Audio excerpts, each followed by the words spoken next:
Oversight Project is a division of the Heritage Foundation, and they released what may or may not be a blockbuster today. And Steve Baker is here to break down all of the details for us. So here is the gist of what Oversight has discovered through their own tracking, is they were able to ping and identify about 9 different phones at the home of the shooter. And so they were able to identify which of those phones were then going to his place of business where he works at the nursing home.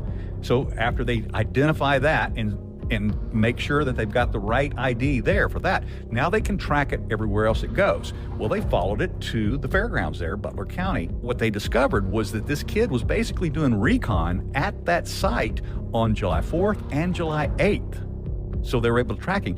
But they also learned, and this is very interesting, so this tells us either how smart this kid is or something else, is that he turned his phone off after the 12th. But it gets better than that. Oh, keep going. Well, it does, because in the process of looking at all of these phones that visited his home and visited the nursing home where he worked, they found a phone that actually pinged 7 or 8 times in D.C. at a building called a Gallery Place, which has a very large footprint of FBI offices and where source meetings and interviews regularly take place in the coffee shop of that particular building. Okay, so right now we could just say it's circumstantial evidence, but if these are the phones that have been linked to Thomas Crooks and his family and everybody else in there, then this could potentially be something. But don't worry, you guys. The FBI is telling us that they are investigating the matter. We have nothing to fear, right, Steve? Nothing at all. I mean, obviously, there are many, many non-nefarious reasons why somebody would be at that building in D.C., but it's very curious, and it's something that we are going to look at. As a matter of fact, Oversight Project has blessed us and given us the data on this so that we can apply our own resources to this as well and assist them in tracking this down. There's some question about whether or not it's a bullet or shrapnel that hit his ear.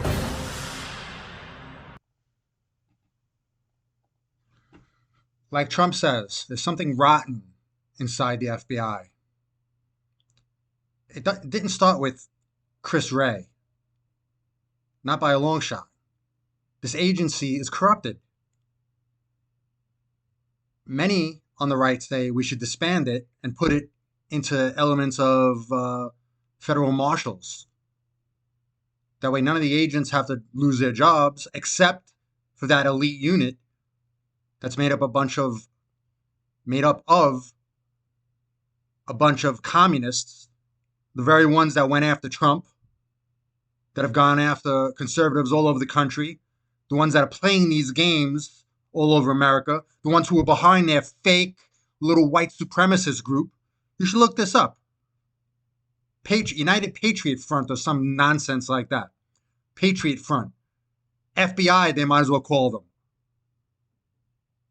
It's like we have an enemy in the United States in our own intel, in an agency that we always keep saying, oh, we love the rank and file. Do we love them anymore? Or is something going on? I don't know. You tell me.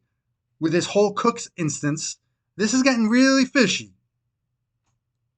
And being the FBI is the one investigating, we will never find out unless Trump is elected and he wants to know the details.